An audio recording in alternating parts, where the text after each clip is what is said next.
উপস্থিত মুসল্লিয়ানে কেরাম, মুরব্বিয়ানে জাম, যুবক ভাইয়েরা, মুরব্বী বাবারা, পর্দার অন্তরালের সর্বস্তরের পর্দা নিশিন মা ও বোনেরা, আল্লাহ রাব্বুল আলামিনের দরবারও আমরা শুকরিয়া দান আদায় করি যে আল্লাহ রাব্বুল আলামিন এই পবিত্র জুমাবার একটা দিন, সাপ্তাহিক ঈদের দিনে আপনারে আমারে ভালোবেসে আল্লাহ ভালোবাসেন জানি, বালা পাওয়ার কারণে আল্লাহর ঘর মসজিদে আওয়ার তৌফিক দিছেন।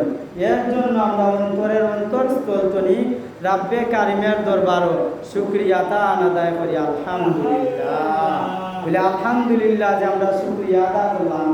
এই শুকরিয়া আলহামদুলিল্লাহ করার প্রত্যেকটা অক্ষরে অক্ষরে 10টা করে নেকি হয়েছে।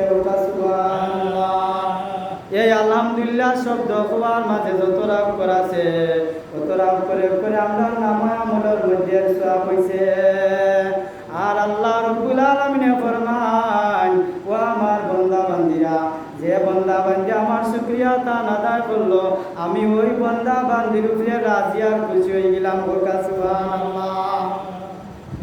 আল্লাহ রাব্বুল আলামিন ফরমান, আমি যে খুশি হইলাম আমার বান্দার বান্দির উপরে, তারারে কিছু প্রতিদান দেওয়া লাগবে না লাগতো না। একজন মানুষের সময় তোমার উপরে খুশি হয়ে যায়, তখন দেখবা তোমারে মায়া করব, একটা জিনিস দিব, তোমার যে চাহিদা আছে তার কাছে আবদার করা লাগতো না, তোমার মুখি দিয়ে চাইলে পরে হইতে পারবো, তোমার কিতা লাগবে, পারবো না পারতো না।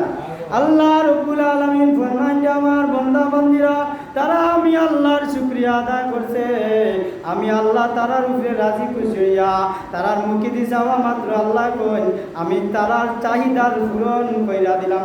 সুবহানাল্লাহ। প্যারে হাজিরিনে কেরাম, আমরা ওই দুনিয়ার জমিন আল্লাহর হুকুমে আইছি, আবার আল্লাহর হুকুমে যাওয়া লাগবো না। আমরা মন বলে কোনো হুকুম চলবো? আমরা যদি কই আজকে যাইতাম কি পারতাম না, সম্ভব নাই, আল্লাহর হুকুম লাগবো। আমরা আইতাম কইয়া আইতাম পারছি না, আল্লাহ ফাটায় দিছেন, আল্লাহ ফাটায় দিছেন আর জানা দিছেন আমার বান্দা বান্দিরা, আমি আল্লাহ তোমরা ওই দুনিয়ার জমিন ফাটাইলাম, কিছু আদেশ আর নিষেধ দেওয়া ফাটাইলাম। সুবহানাল্লাহ। ও বান্দা, আমি এ বান্দি, আমি তোরার এমনি ফাটাইছি না, কিছু আদেশ দিলাম আর কিছু নিষেধ করলাম, তোমরা একটা সীমানা দিয়া দিলাম যে তোমার জায়গা কতখান পর্যন্ত, এখতিয়ার তোমার জায়গা, এখতিয়ারের উপরে যদি যাও তে তোমার হিসাব দেওয়া লাগবে, লাগবে না লাগতো না।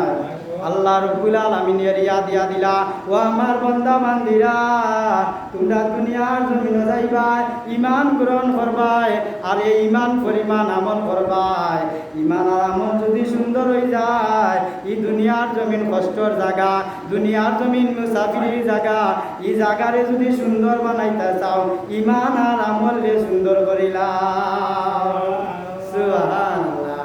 আল্লাহ রাস্তা বাতায়া দিলা যে তুমি যদি দুনিয়ার জমিন সুন্দর বানাইতে চাও, আখিরাতের জমিন সুন্দর করতে চাও, ঈমান আর আমল দিয়ে আগে সুন্দর করিলাও। ঈমান আর আমল যদি তোমার সুন্দর থাকে না, দুনিয়া তো শান্তি পাইতে নাই, মারা গেলে বাদে পরকাল জমিনও তোমার শান্তি হইতো না। আহাকার কইরা দুনিয়ায় কাটাইবাই, মারা গেলে কবরের জিন্দগি তো আফসোস কইরা জীবন কাটাইবা। সুবহানাল্লাহ। এখন আউকাজে আমরা পরকালের জিন্দগি, দুনিয়ার জিন্দগির নাম হইল মুসাফির জিন্দগি, আর দুনিয়াও মাজরাতুল আখিরা, এই দুনিয়াটা হইল কয়েকদিনের জিন্দগি।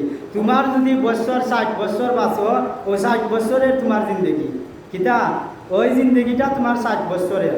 70 বছর যদি বাঁচো, 70 বছরের তোমার জিন্দগি, ওই দুনিয়ার জিন্দগি তুমি 70 বছর বাঁচবাই, 80 বছর বাঁচলাই, ও দুনিয়ার জীবন তুমি 70-80 বছর কাটাইলাই, তোমার মহৎ হয়ে গেল। মরি যাওয়ার বাদে বলে আমরা কিতা করইব, আবার কিতা করইব, জীবিত করইব, আমরা রূপটা পার করিয়া আবার ও রূপে হারাইয়া দেব। বলে এটার প্রমাণ আসেনি? বলে প্রমাণ আছে। ওয়াল বাসি বাদাল মাউত, ইমানে মুফাসসিরের মাঝে কিতাব হইছে, আমানতু বিল্লাহি ওয়া মালাইকাতিহি ওয়া কুতুবিহি ওয়া রুসুলিহি ওয়াল ইয়াউমিল আখির। আল্লাহ বলে ওয়াল ইয়াউমিল আখির, আখিরাতের সময়, ওয়াল কাদরি খাইরিহি ওয়া শাররিহি মিনাল্লাহি তাআলা। আল্লাহ বলে ওয়াল বাসি বাদাল মাউত, মরি গেলে বাদে তোমার আবার জিন্দা করে হইব। কিতা করইব, তোমার রুটটা বাড়াই গেছে, বাড়াই যাওয়ার বাদে আবার তোমার ওই রুটটা ঢুকাইয়া দেওয়াইব। এখন যে রুটটা তোমার ঢুকাইয়া দেওয়াইব, তুমি ওই ঘরের মাঝে গিয়া দেখবাই তোমার ভাই নাই, তোমার বোন নাই, তোমার আত্মীয় স্বজন কেউ নাই, অন্ধকার একটা ঘরের মাঝে। যেই সময় তোমার মারা যাওয়ার বাদে গোসল করাইয়া, কাফন করাইয়া, জানাজার নমাজ পড়িয়া তোমার কবরের মধ্যে